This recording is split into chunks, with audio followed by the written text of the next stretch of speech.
Hey guys, what's up? It's Wolf Gaming, and welcome back to the third part of the SR-25 HPA series. Today, we're going to be installing Wolverine's Reaper.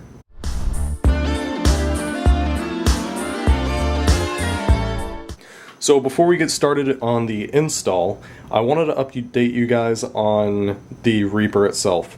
So I did purchase the electromechanical version. You can see by this wiring harness here. These two contacts are going to go to the trigger contacts inside the gearbox.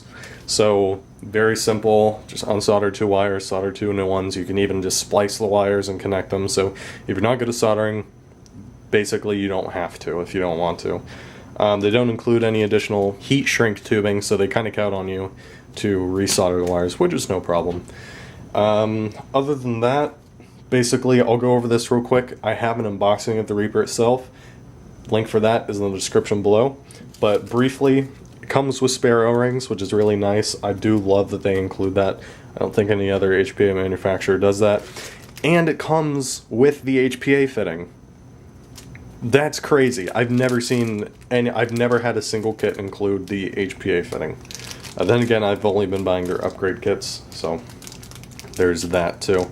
And of course the buffer tube adapter that screws into the gearbox, so probably have that in there as well. Oh, and this awesome patch that's got a little purple on it. It's like a purple pink. It's probably my new favorite color. It is it is so sexy. So comes with a great patch too. Be sure to wear that. So now what we're gonna do is basically strip the internals. I'm gonna get down. I guess I'll show you guys the disassembly. I'll probably speed it up at 500 times like I normally do. And once we get to the heart of the gearbox, we can gut it out and put this sexy beast in there.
Okay, so now we've got it down to the gearbox shell.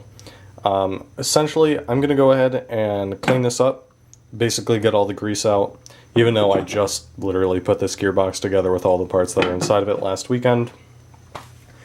But I'm going to clean that up and then I'll be right back. Okay, so here you can see we have the Reaper basically just gently put inside of the gearbox. This is the G&G SR-25, obviously, so it uses a standard version 2 gearbox. The A&K, CA, and... okay, we'll just go with A&K and CA use the version 2.5 extended gearbox with a longer cylinder. This shouldn't affect anything. Aside from that, the Echo 1 and JG both have a outer dimension of a 2.5 gearbox, but have a longer cylinder head and use a standard piston and cylinder. So, wanted to get that out of the way. I am working on a standard version 2 gearbox, so if you want to install this in M4, 100% identical. I can take this out and put an M4 HPA gearbox and drop it right into here. So, just to reiterate, standard version 2 gearbox. So this applies to the M4 or anything else. So, next step is going to be to wire everything up. Since the HPA unit, you just have to drop into place. We are going to be using the electromechanical version by Wolverine Airsoft. This means that we have a very simple layout, and it's restricted to semi only. For a sniper shooting 500 feet per second, that's all you want. So, here we have our wire harness. As you can see, on one end we have the mini JST connector, and on the other end we have one plug-in for the solenoid and 2 wires here for the trigger contacts. This is going to tell the HPA engine or the solenoid when to fire. And this is really, but you could probably make this. I mean, really simple, minus, having that connector. But so how this goes is, and we're going to wire this to the stock for now, and then we're going to route the airline through the pistol grip until I get a onboard air system. If I decide to do that, then in that case we'll be routing the FCU down there, the airline to the back. It'll just flip-flop. So I'm basically doing it no onboard air system, all coming from the line like you would a normal HPA setup. So we'll take our Reaper here and plug in the cord. There we go. And we're going to, I'm just going to, for the demonstration of this video, splice these wires and then connect them to these. I'm not going to resolder the contacts just because the factory stock soldering is done extremely solid and very well, so the chances of having a break are going to be extremely minimal. One thing I will note is that you don't have to wire these in a specific order. This is just to complete the circuit, so whichever wire you connect to, whichever wire on the trigger contacts, or however you solder these to the trigger contacts, will not affect anything. It's just a matter of having the contacts completing the circuit. That's all. And polarity has no matter here.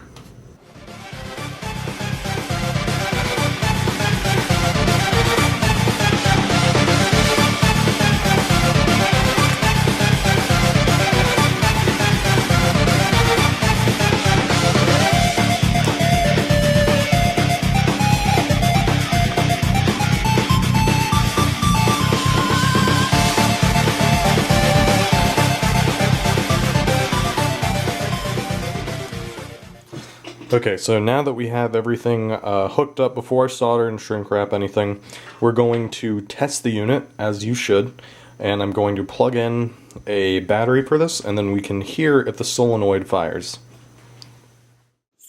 Unfortunately, I got to cut this episode short due to time. Stay tuned to part 4, where we're going to continue the install. Thank you guys so much for watching, and I'll see you in the next video.